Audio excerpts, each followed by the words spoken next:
We're continuing on our journey to make a culture shift across the CSRA with Patrick Reynolds, the CEO and founder of Crosslink Consulting. I'm Neil Gordon from Augusta Business Daily. How are you, sir? Couldn't be better. Wonderful. We're going to talk about the talent aspect of the culture shift. I have someone I've known for decades, Gary Gibson, been in business for 38 years in the CSRA. People know him as Gary's Hamburgers, several locations. He had 4, he now has 3, and it wasn't because people were not buying enough hamburgers or chicken strips.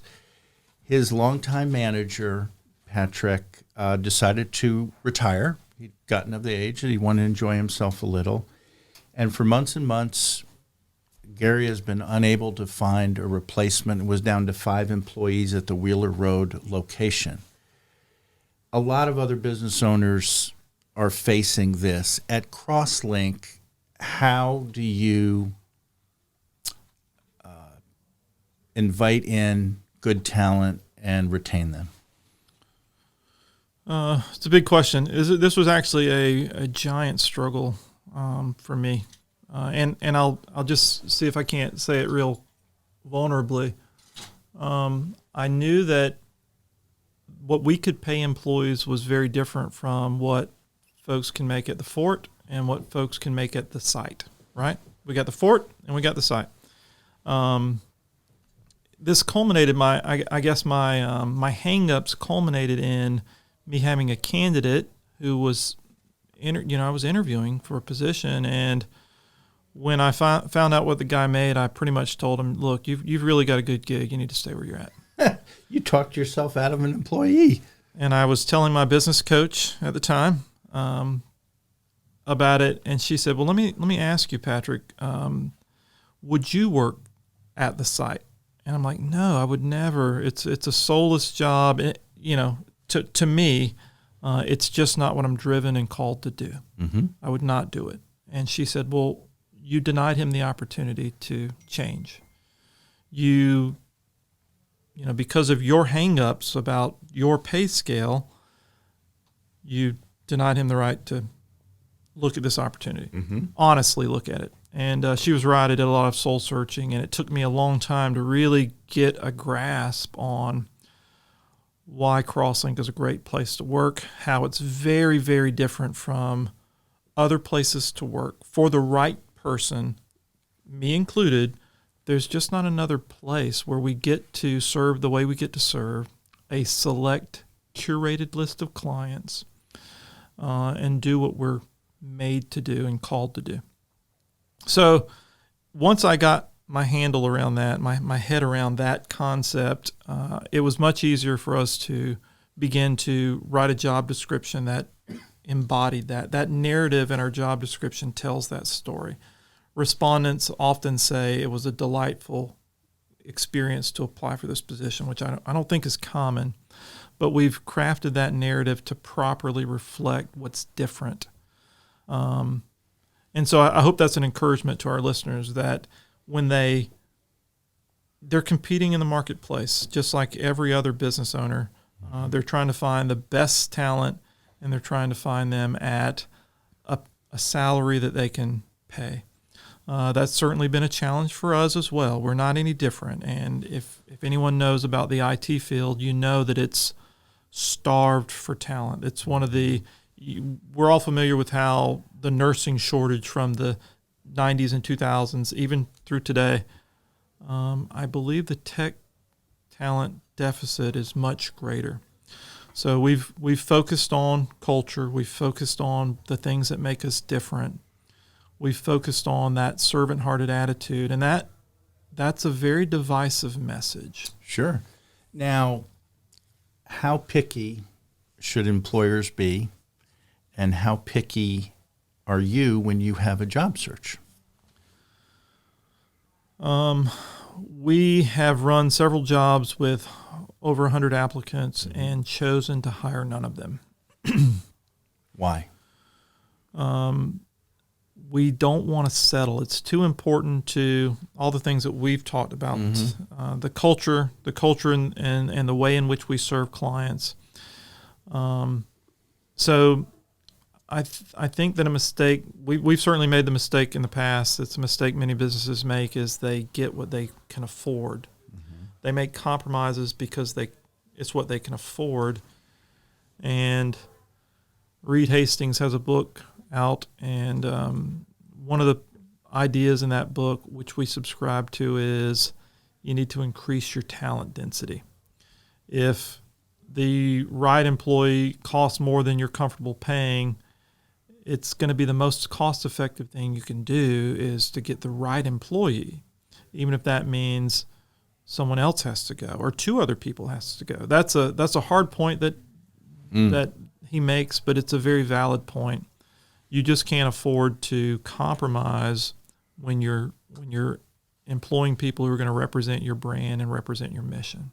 I often compare business to sports, and it's kind of competitive like that on a team. I mean, if you're not really performing to the A level, you may go down to AAA or AA. Similar in a way. Yeah, and it's hard to overstate what the wrong hire can do, the impact that the wrong hire can have on the culture inside the business, the other employees, and how they serve clients, as well as the clients that you have. We have certainly made mistakes. We have certainly hurt or eroded relationships with clients because we didn't have the right team or the right team member. So it's incredibly important to hold out for the right person, and to steadily shepherd that person into who they need to be to serve and further the company's mission. And when that begins to not be correctable, to make changes as quickly as possible.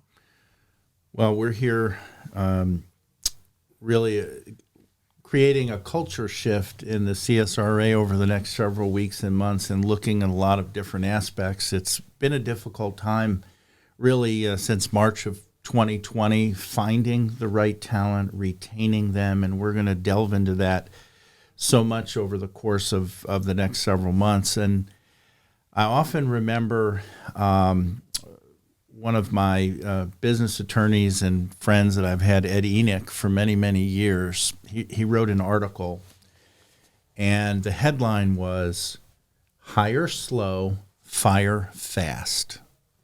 Do you subscribe to that method? Yeah, I don't voice it that way. Mm-hmm. It's too pat. It doesn't really describe the struggles of people who care about their employees. It doesn't convey the real struggle because, we invest in people. We invest heavily in people. And hopefully our listeners do as well. And that's not an easy thing to pull the plug on. But when you begin to take that attitude of we're not a family, we're a team, it has been empowering for me and other people that I've spoken with. The idea that, like a good team, occasionally players need to be traded.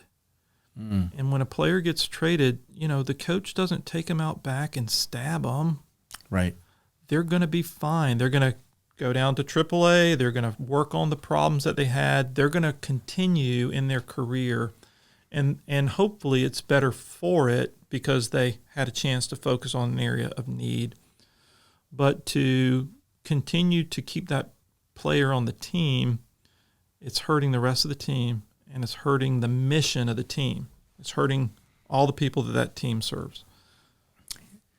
Sometimes it's not the right fit, or there's a better fit, of course. And you mentioned you had over 100 applicants for a previous position. Have you reposted for the same position, or do you have a different position open? Interestingly, we have two positions running at the moment, and they're both well on their way to over 100 applicants. And do you feel better about these 100 applicants? Yeah, in each case, our attitude is, hey, whatever you want to do, Lord. If we get 100 applicants and none of them are the right applicant, that's okay. We'll do our part. But when we rerun it, it's surprising how different things shape up the second time. And that's proving to be the case this time as well. 3 months later, running an ad again that we didn't fill the first time. We've already had better applicants, more promising applicants. So it's delightful. What type of tools do you use to determine whether someone is a good fit or not? It's fairly extensive. It's grown to probably about a 10 to 12 contact process. So we of course post an ad with a good narrative, a good job description, what the requirements are, and those requirements are not conventional requirements on our postings. They really boil down to the quality of person. And again, I've written those to try and be divisive. But that's the starting point, right? Having a job description or a narrative that helps me capture what we're really looking for. And then there are probably about 15 minutes worth of questions, maybe even longer, that an applicant has to answer before their application is even seen by us. And several of those are open-ended questions that help us understand who the client is, who the applicant is, and what their values are. So we're always looking for cultural fit. We then conduct a 15-minute interview for those that look promising, 15-minute phone interview, which is just a giant time saver. For those that are promising there, we'll bring in for an hour in-person interview.